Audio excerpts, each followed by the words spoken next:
Okay, so welcome everyone to our Study Abroad podcast series. So today we have Anukriti, who is in Toronto and she hails from Jalandhar. So we'll be knowing about her journey from Jalandhar to Toronto. So welcome Anukriti. Hi, thank you so much for having me. So Anukriti, when was the very first time in your childhood or adulthood that you decided that okay, there is something called abroad, I should go abroad, I should think about abroad, etc. Yeah, I think so. I grew up in a family where all of us love to travel, and my dad in particular always wanted me, and I have an elder sister, both of us to really get that exposure. So I think it was mostly him who pushed me post my undergrad to really explore options to go and study abroad. And that's essentially how it came to it. During my undergrad as well, I did one internship in UK. So I think that really paved way for me to understand how the world is much bigger, even in terms of the work that happens outside of India. So I really wanted to get that exposure, and that's why I applied to study abroad. Tell us a bit about the internship that you did in UK. Yeah, so giving a bit of a background, so I did my undergrad in law, and usually in law schools for the 5 years that you're there, you have to do internships after every semester. So during pretty early on, like in my second year, I decided to go and work with a law firm in UK. They're based out of Birmingham. And it was more of a shadow internship because I couldn't technically not work there.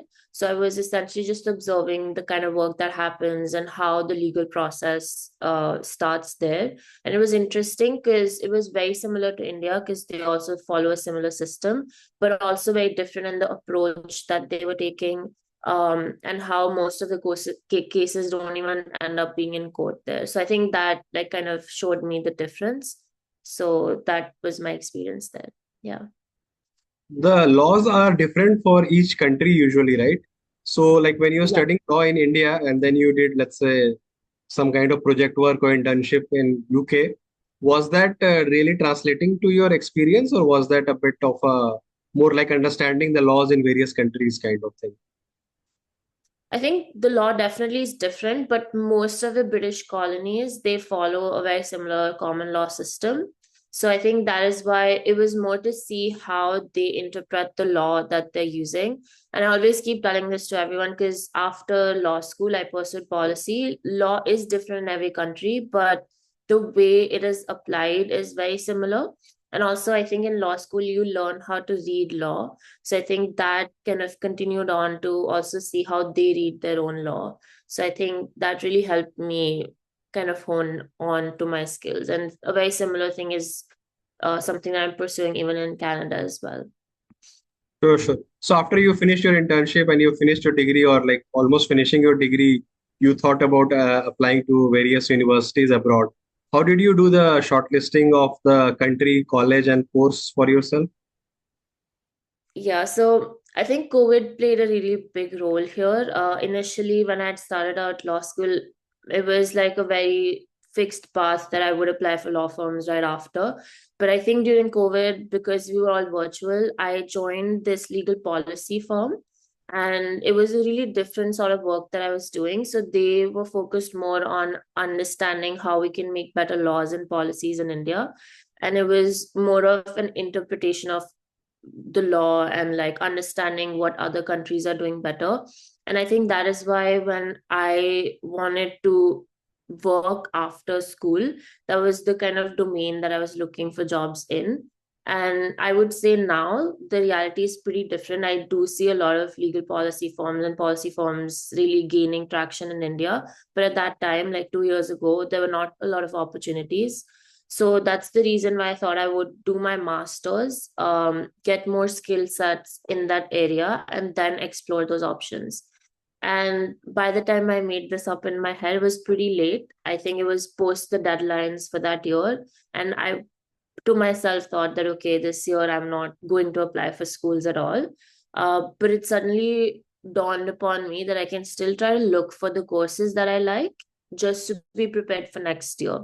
And in that process, I did shortlist a lot of schools. Most of them are based in US, but I found a school in Canada, which is based in University of Toronto.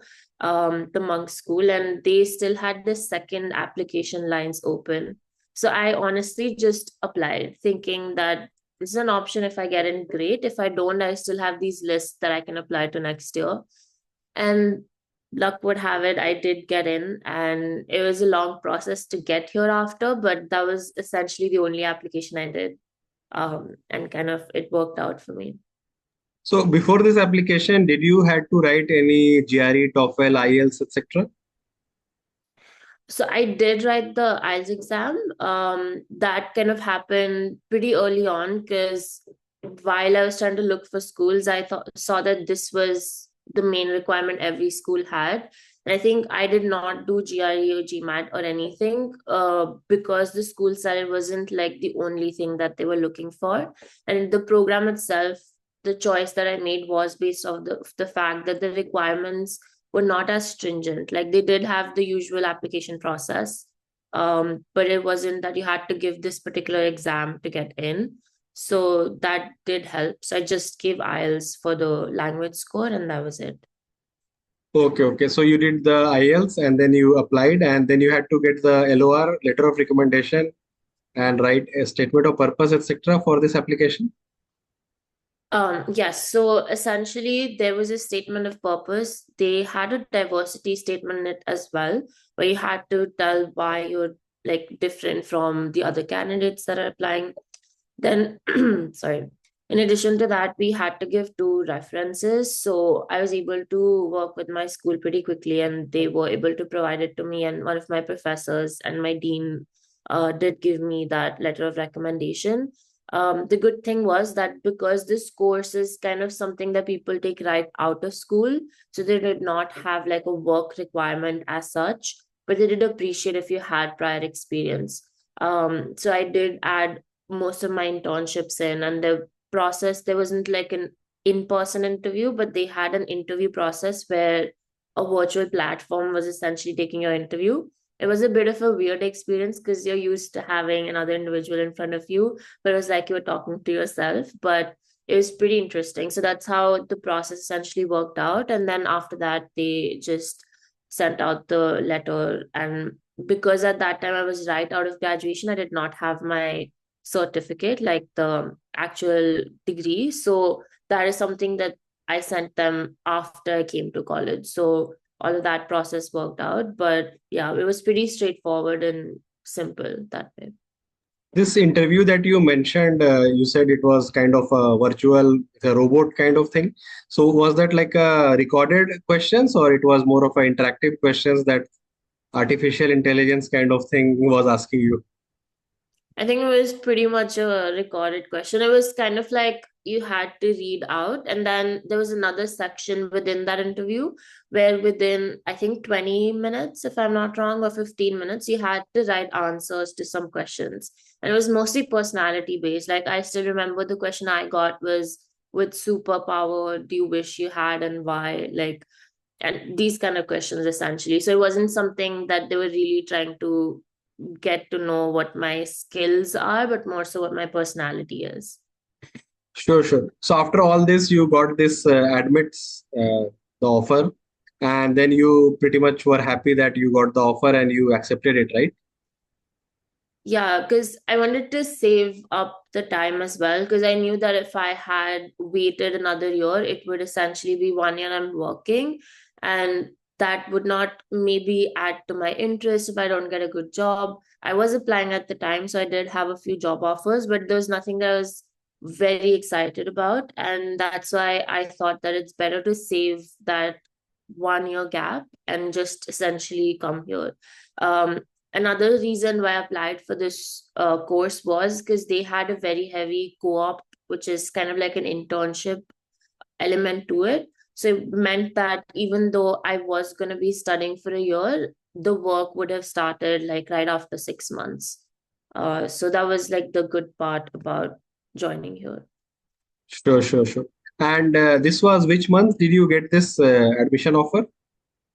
So I applied in March. March 30th was the deadline, and then I got the offer within 10-15 days.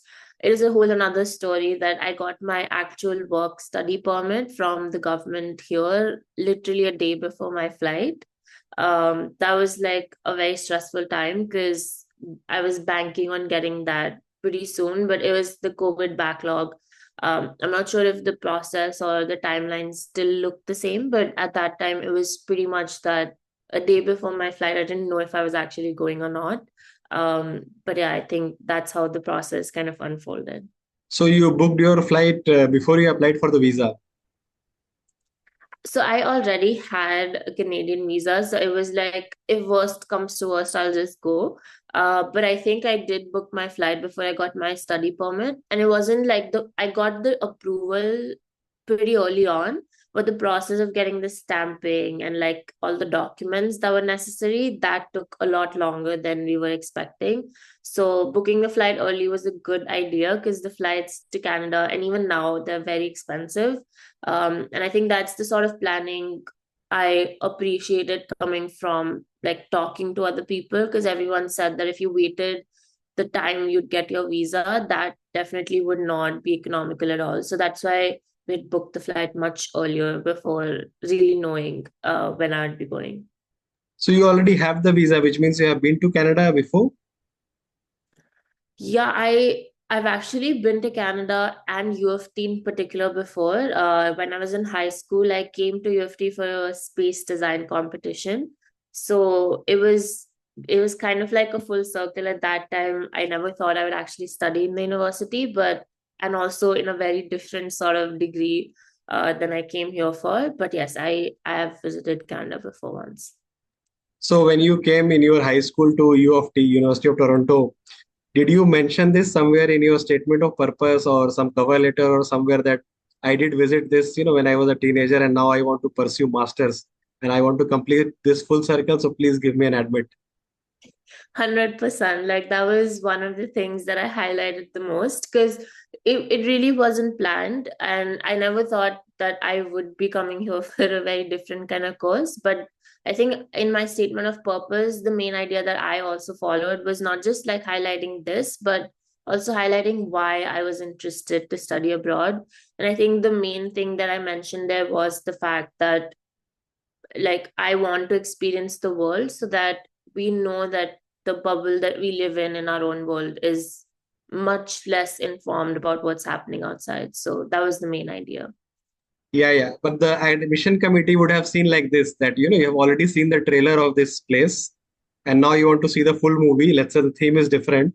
But so, we can still take a chance with this person because this person has already dated us kind of. Yeah, exactly. I'm So glad that could you have like added to the, to expedite the admission offer that you received in, let's say, 2 weeks that you mentioned. probably like I was so surprised because I heard from other people that it took a while, but it was pretty quick and upfront that way. But there was a disadvantage that I could not apply for scholarships at that time because the first admission cycle is when you can actually apply for scholarships as well. But I think it kind of worked out because within and during the course as well, they had certain scholarships that propped up after the first year. So for the scholarships, if I am not mistaken, the deadlines are usually finishing by December or so, right? Is that correct, or am I missing something? Yeah, like I think it's the first admission cycle when the scholarships finish. And I think in the second one, they're usually just filling up spots where they sent out offers to students, they did not accept it. So that's the reason why I could not really apply for scholarships. But for this particular school that I was in, so this was a 2-year course, which is usually unlike most other Ivy Leagues, it's usually just a 1 year long thing. But in this one, we could apply for scholarships based on our score for our second year. I did get one scholarship, but it wasn't as significant because the fee as an international student is in Canada is double to a domestic student. So it wasn't very significant to the amount that I ended up paying, but I did get a small scholarship after my first year. Sure, sure. So universities, also work like plane. The first few seats are the scholarship seats, and then it's like the lesser scholarship, and then lesser and lesser, and then it's all like full price seats, and then last few seats could be more like double the price seats maybe, and that's how they Yeah. make money, I guess.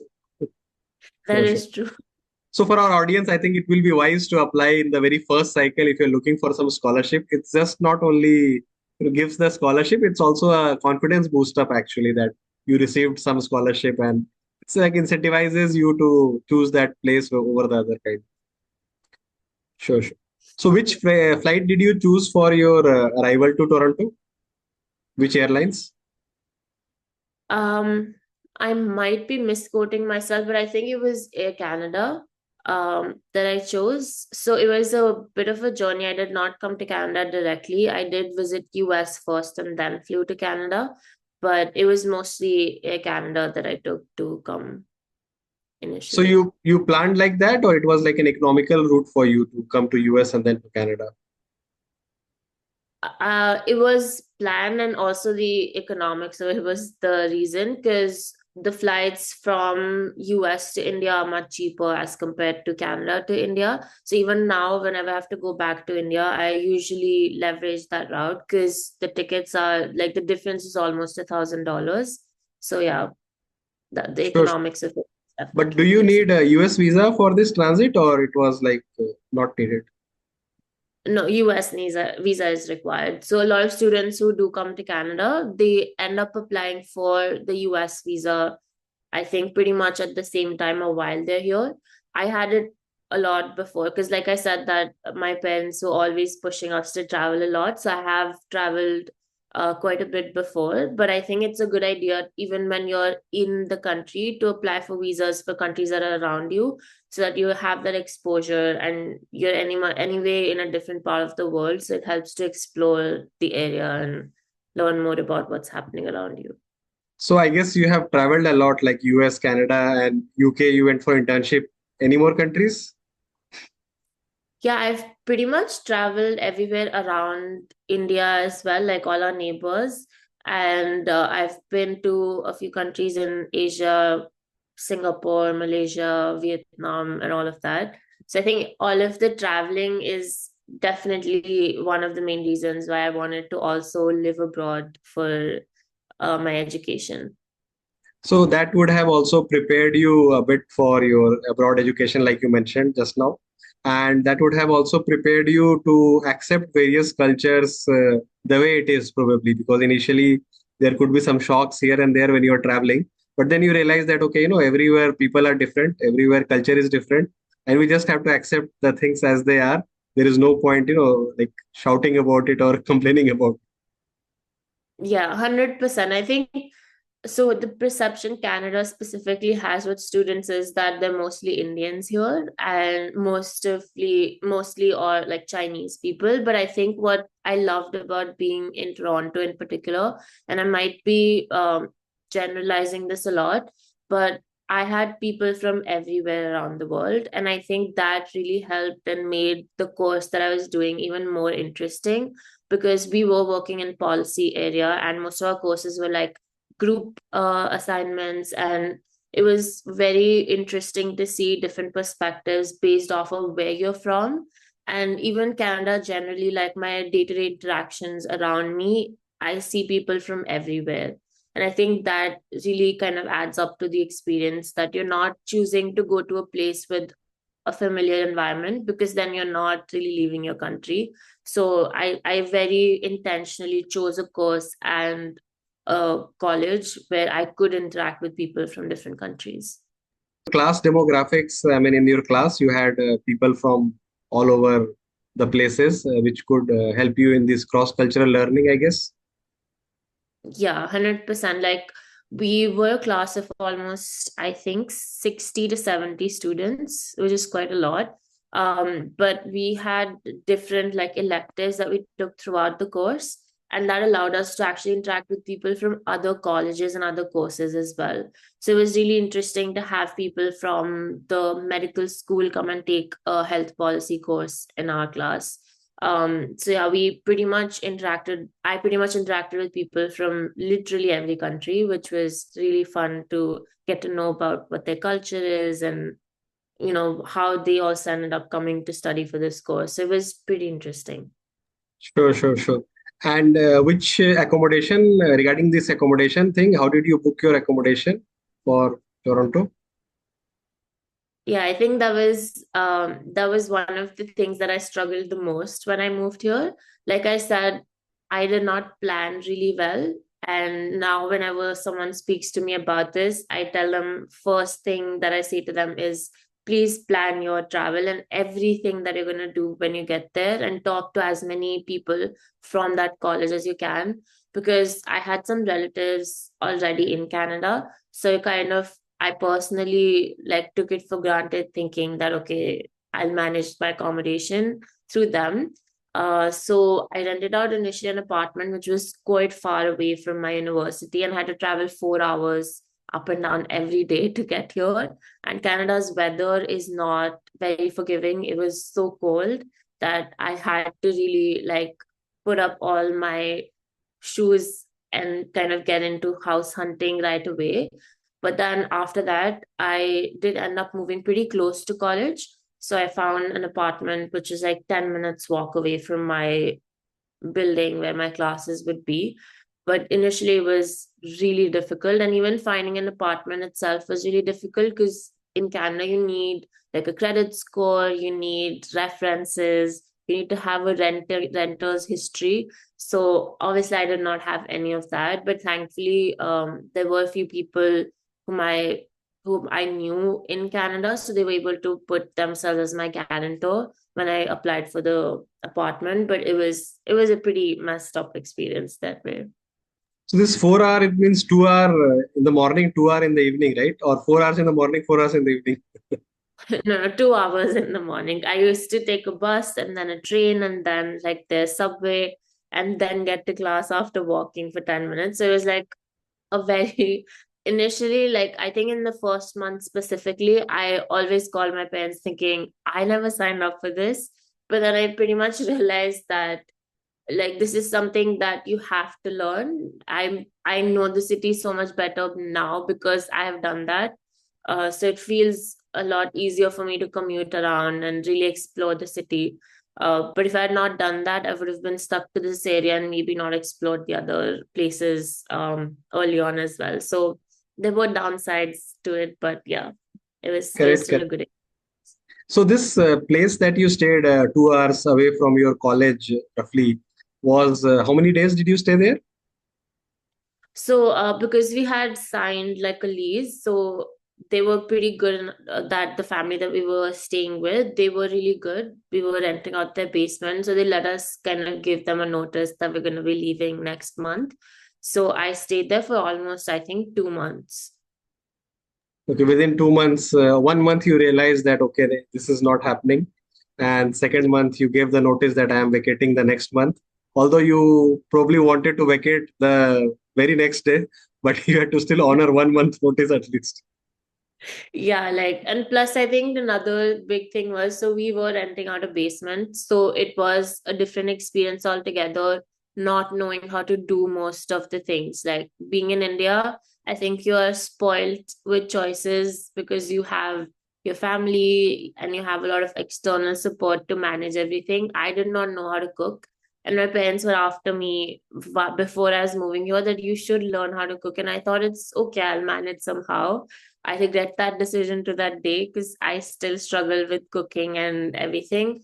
And like cleaning yourself, doing laundry yourself, and you have to study for your classes. And also, like at the same time, I think when you move abroad, you do want to get a job as soon as you get here. It's like all of that process kind of took a lot of time around that time.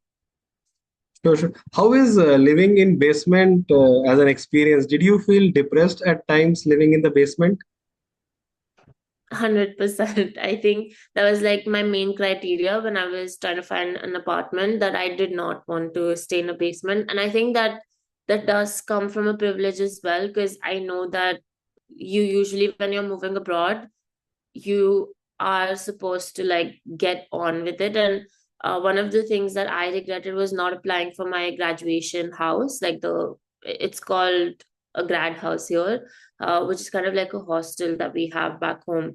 So because I did not apply for it as soon as I got my admission, I could not get in there. So it would have been a lot different that way because you do save up money and it's a bit different. But otherwise, if you have to live outside of your campus, it gets really expensive if you don't have a job. So I think that was the reason when as soon as I started looking for an apartment, I also started looking for like a part-time role, because I knew that I could not manage to stay off campus and also not earn money. So the But yeah, housing in campus is a bit economical than the housing off campus. yeah, the personally, I did not see a lot of difference, because then the apartment that I ended up renting eventually, like there was some difference, but I was sharing with someone at that time, and the cost kind of managed itself out. But if you compare, it was a bit cheaper then. I'm not sure if it's the same now, but yes, there's a difference. Sure, sure, sure. And you said you struggled with the cooking. So did you use a lot of noodle, Maggie kind of hack?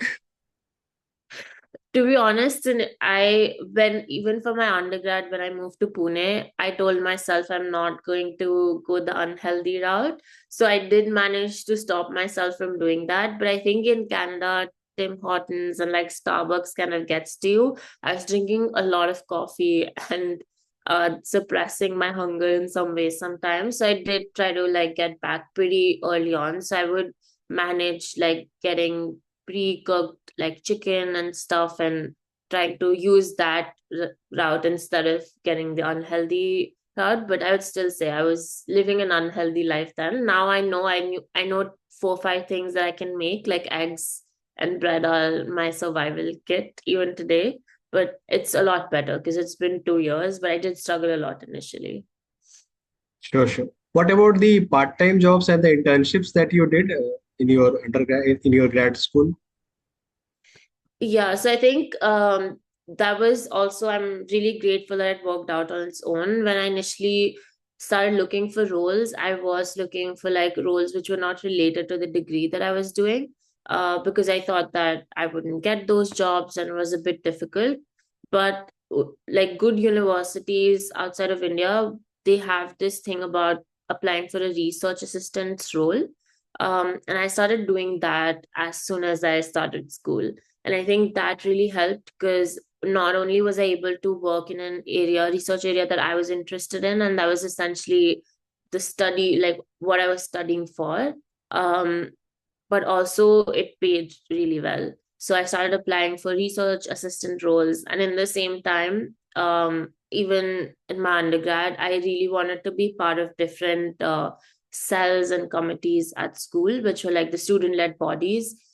They don't pay you in your first year essentially, but if you do apply for leadership roles here, they do pay you at like a minimum amount for that as well. So I started doing that. So I kept myself really busy doing these sidelines, because by the time I was in my second year, while also having my co-op, I had multiple streams of income coming into me. So I did not fortunately have to do any other part-time roles which were not related to my education that I was taking. And like I said, that the co-op was part of my program. So I started applying for my co-op right away. Like within our first semester, we were asked to like start looking for things and updating our resumes that way. So the program that I was doing was the Masters of Global Affairs. And we were applying to work with different international organizations or organizations that were working in like an international setup.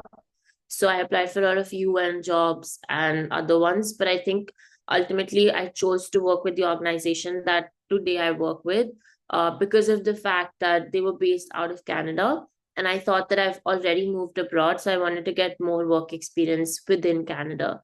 And yeah, it all worked out really well. So yeah. And how did you find these jobs? Did you use LinkedIn or you applied to job portal or a mix of both? So, our university had a job portal specifically for internships that were being posted by them. I got this internship through a LinkedIn posting. So, I'm currently working with World Education Services, and a lot of students who study abroad might know about WES because they need to get it specifically for US universities.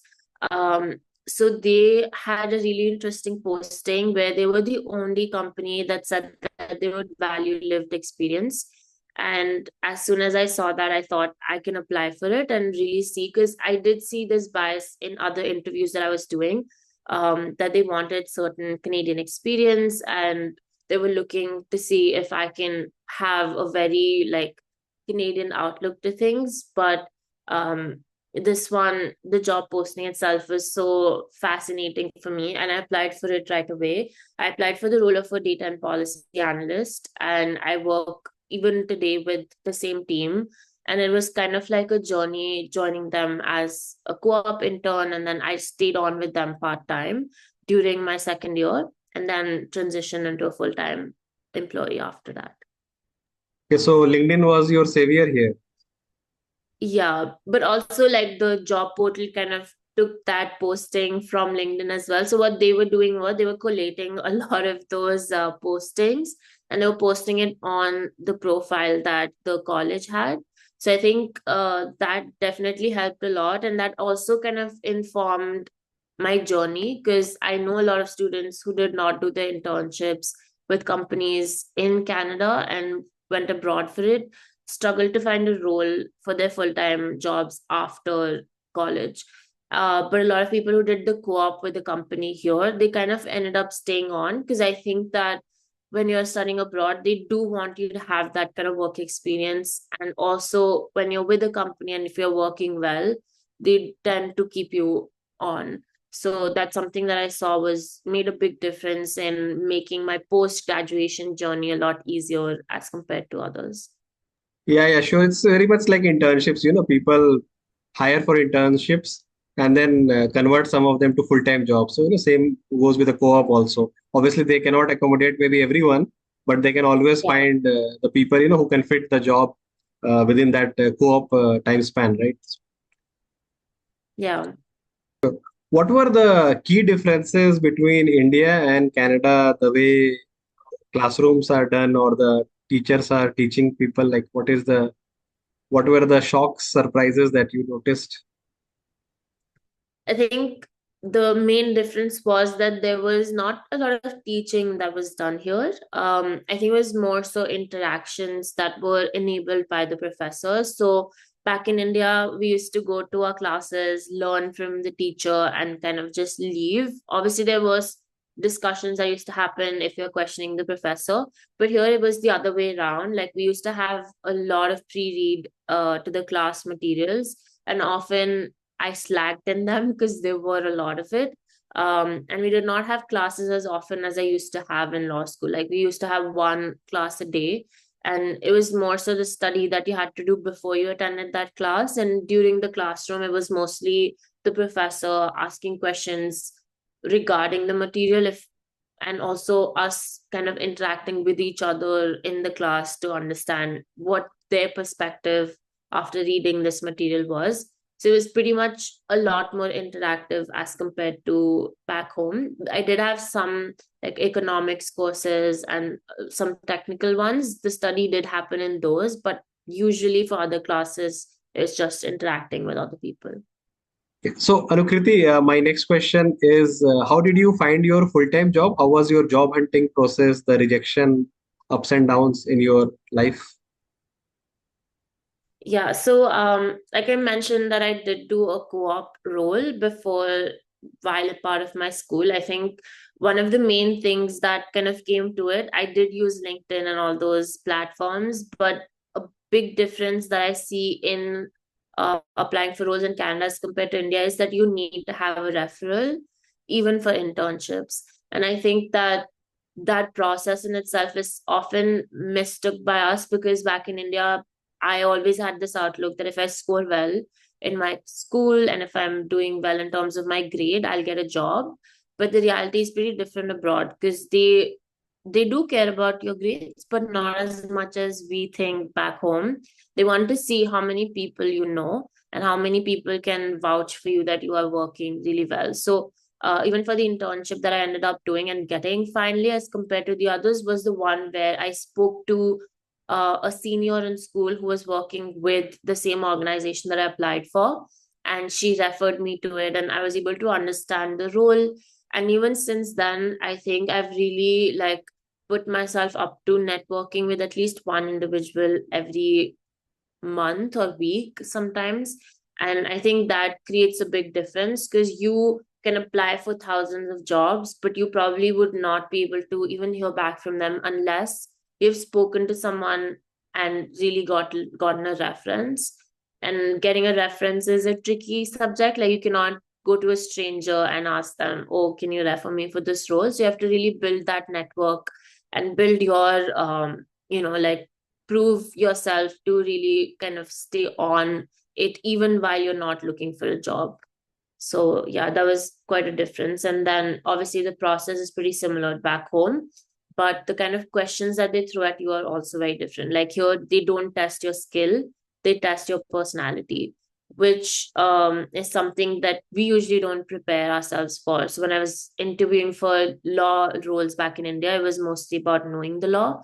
But when I was applying for internships and roles here, it was mostly about knowing my personality.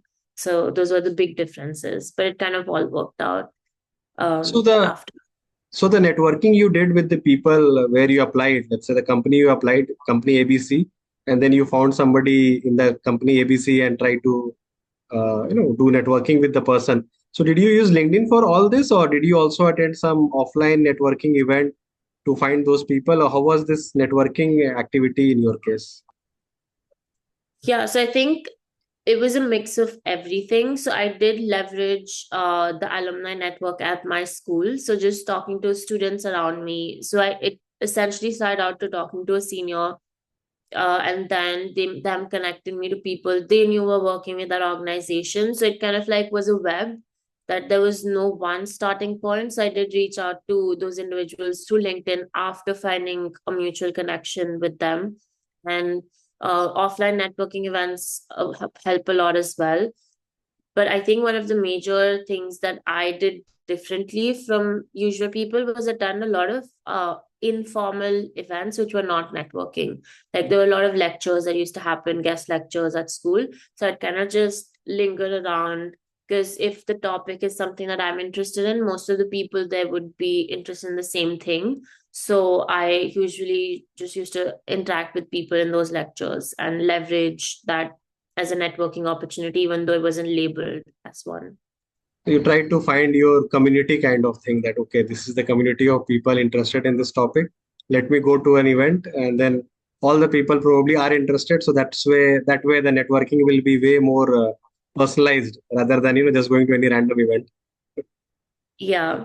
And I think people here are a lot more interested in talking to you as well. Like there's no limit to the people you can network with. And they're so open to talking to students specifically as long as you have good questions. And I think that really helps because back home, I would probably never message the CEO of a company asking if they would like to talk to me. But here, I think that helps because you build out that confidence and people are really open to talk to you. Correct. I think in India versus abroad, the one thing is, we are always taught not to talk to strangers as such. But eventually, it's the strangers only, who give us job and things like that. So actually, there is a bit of a gray area, when which stranger are you talking about?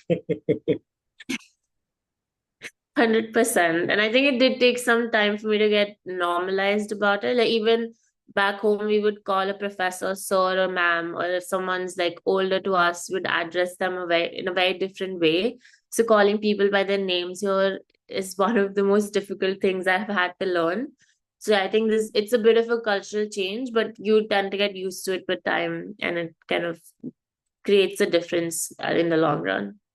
Correct. And because you call them by their names, you feel like a bit friendly also to talk to them. And when you call somebody by sir, there is already like a barrier created between the two people, that okay, this person is not like my friend, at least, so I cannot talk to this person very casually. So, Yeah, exactly. sure, sure. So Anukriti, very good. Coming to the very last question now, what advice would you give to younger yourself and the people who are like in the same shoes as you few years ago, aspirants, etc.? Some pro tips.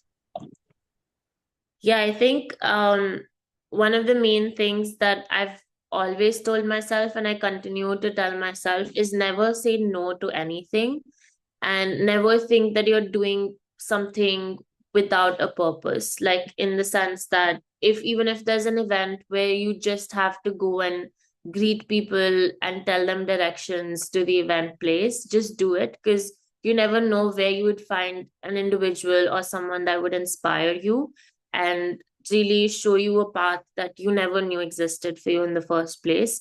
So since day one, I have never said no to someone asking me to volunteer, someone asking me to come over for a lunch where there are multiple people from school, and just talking to people, not just with the intention to get their referral, but just to understand their journey.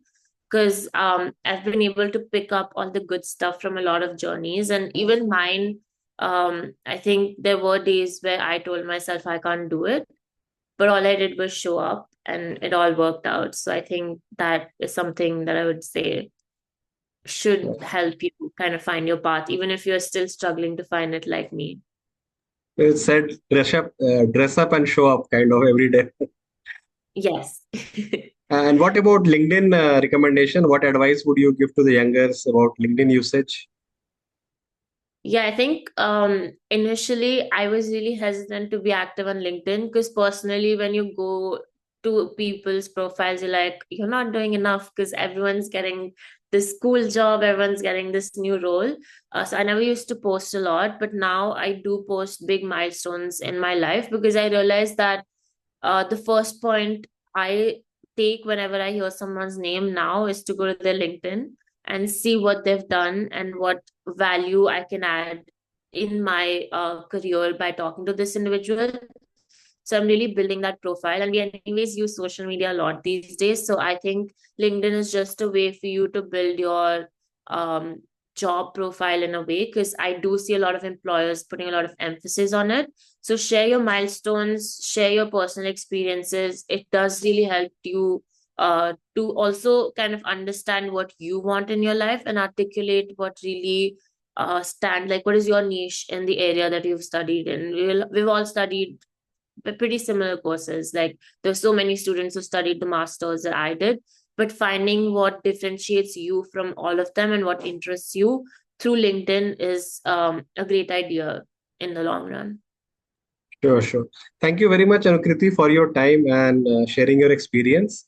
And our audience would be happy to hear about your experience and learning about LinkedIn, etc. So thank you. Have a good day. Thank you so much. Okay, bye. Bye.